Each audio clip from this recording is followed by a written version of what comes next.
শীত পড়ার সাথে সাথে অন্য বছরের ন্যায় মধ্যমগ্রামে শুরু হয়ে গেছে খাদি মেলা। আমিও সেদিন চলে গিয়েছিলাম খাদি মেলাতে। পশ্চিমবঙ্গ খাদি ও গ্রামীণ শিল্প পর্ষদ আয়োজিত এই মেলাটি শুরু হয়েছে 25শে নভেম্বর, থাকবে 10ই ডিসেম্বর পর্যন্ত।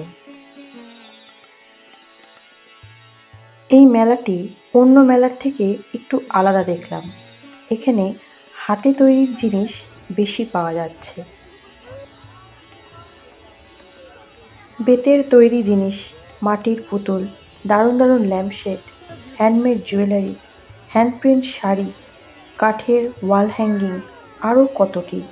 দেখলেই মনে হয় কিনি। যাই হোক, আমার তো বেশ ভালো লেগেছে। পারলে তোমরাও ঘুরে এসো এই খাদি মেলাতে। ভিডিওটি ভালো লাগলে অবশ্যই জানাতে ভুলো না কিন্তু। পারলে একটি লাইকও করে দিও। টাটা বন্ধুরা।